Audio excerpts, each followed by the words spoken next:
Hi, I'm Joe Burgo, and in this video I'm going to talk about shame. It's a subject I write about a lot on my website.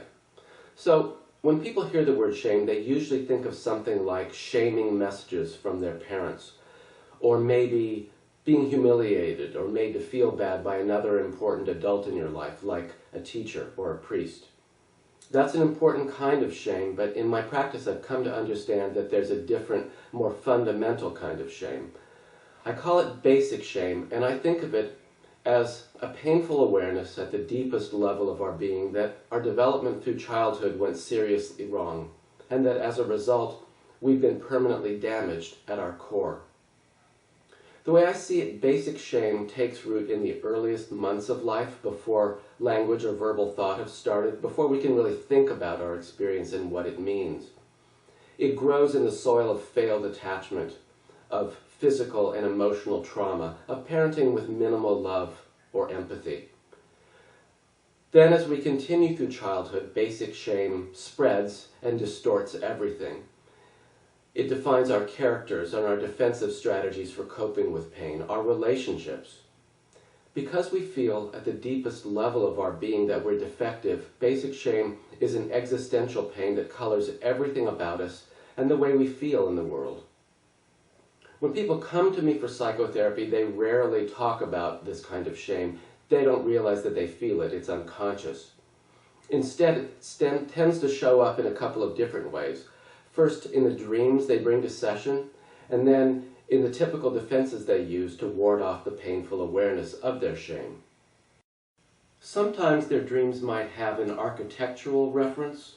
Part of the action could take place in a ramshackle abandoned hut, or in a dirty old house with decaying rooms. A burnt-out car might appear somewhere in the imagery.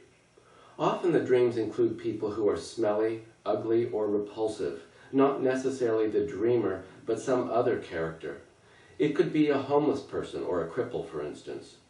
Sometimes there's an abandoned infant who has become grotesque with neglect, or other children with hideous birth defects.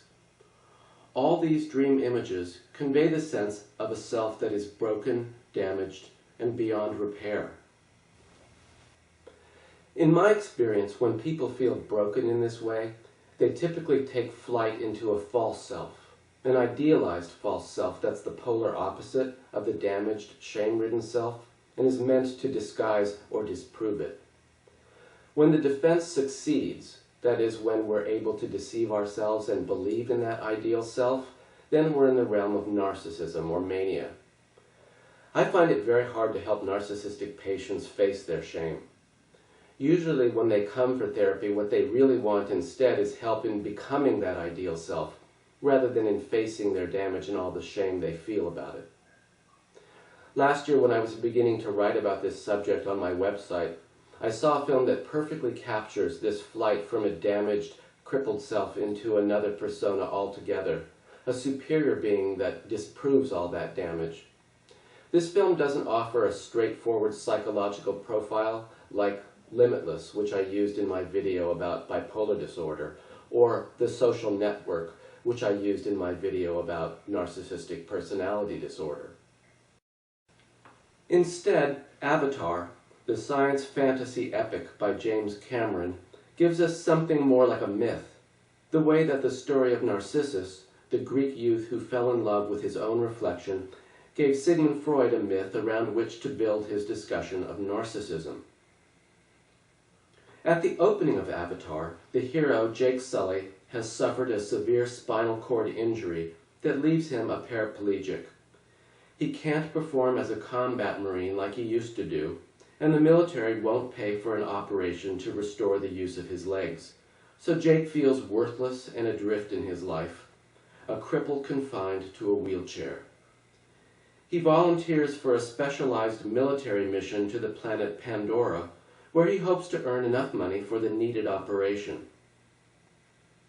Through the miracle of medical technology, Jake learns to psychically link with and inhabit an avatar, or a different bodily self on that planet. Jake's avatar is a member of the Na'vi species. In stark contrast to his crippled self, this avatar is healthy, fit, and stands about 10 feet tall, with enormous physical prowess and sensory capabilities far beyond those of humans. Inhabiting this avatar not only lets Jake regain the functions he lost, but even to surpass his human potential. Through a psychic and physical link with a winged creature on the planet, he even learns to fly. Jake's new life on Pandora ultimately proves to be more real, more meaningful to him than his actual life. At the movie's end, he finds a way to transcend his human physical damage and move permanently to the realm of his superior Na'vi self. Jake's happy ending is a dream come true for anyone who suffers from basic shame. The chance to escape that damage forever and become an ideal new self. This dynamic lies at the heart of narcissism, and I'll have more to say about that in another video. Thanks for watching. Until next time.